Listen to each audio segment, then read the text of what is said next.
Kendari, tanggal 31 Oktober tahun 2022, dalam kasus PT Hoffman Energi Perkasa terkait masalah IUP-nya yang dicabut oleh Menteri Investasi Badan Penanaman Modal pada tanggal 10 Mei tahun 2022, yang diduga keras masih melakukan aktivitas secara ilegal sedangkan pembatalan pencabutan IUP-nya pada tanggal 20 Oktober tahun 2022. Dalam rapat dengar pendapat bersama DPRD Provinsi Sulawesi Tenggara yang dihadiri oleh JPKP Nasional Konsel, PT Hoffman Energi, mencoba memanggil APH untuk RDP kita akan lakukan hari Senin depan sampai hari Rabu depan. Ali dengan tegas mengatakan bahwa tidak masuk akal kalau Menteri Investasi Badan Penanaman Modal mencabut IUP-nya tanpa ada dasar, tanpa ada kesalahan yang dilakukan PT Hoffman Energi Perkasa itu tidak mungkin Menteri sewenang-wenang mau mencabut. Dari Kendari, Sulawesi Tenggara melaporkan. Tetapi dari dua sisi itu Pak, ya pemerintah juga memberikan mencabut itu tidak prosedural Pak. Ini mungkin kita yang ada di sini bersama-sama kita mengkaji supaya memperbaiki secara komprehensif gitu Pak. Yang pertama, yang kedua perlu diketahui bahwa di Morawa sana Pak, khusus pengolah batu, stone crusher itu 90% iup-nya dicabut Pak.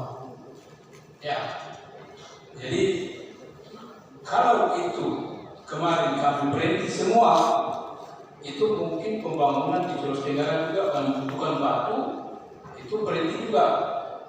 Kami punya kontrak di Virtu, kami punya kontrak di Morowali. Ini pertimbangan dari sisi teknis penjualan di aktivitas kita sehari-hari di sana Pak. Mohon ini dicatat dan direkomendasikan Pak. Sekian. Melakukan investigasi di lapangan. Kita berbicara di sini berbicara data. Kita tahu, tapi ada fungsi pemerintahan dalam pengawasan. Kan sudah jelas itu Pak. Di dalam undang-undang Cipta Kerja itu sudah ada. Di peraturan pemerintah nomor 5 itu yang perizinan berbasis fisik sudah ada juga. Nah, itu pertama.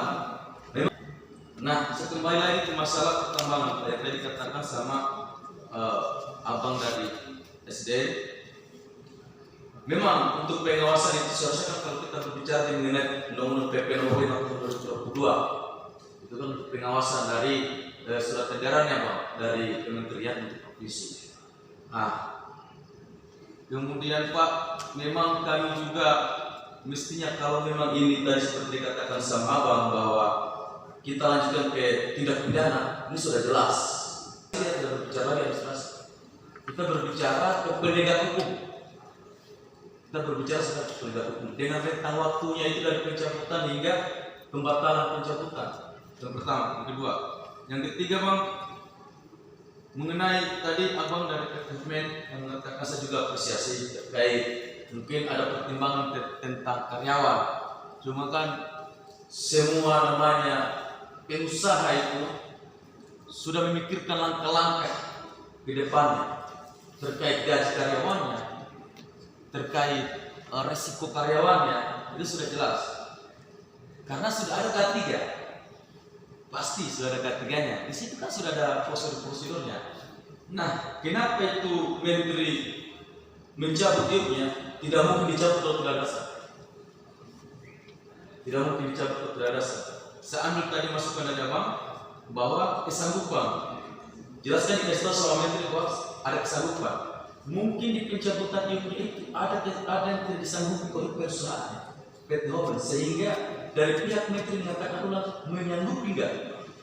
Tadi apa yang dikatakan abang, mungkin ada sesuatu hal yang tidak disanggupi sehingga izinnya itu dicabut iup-nya.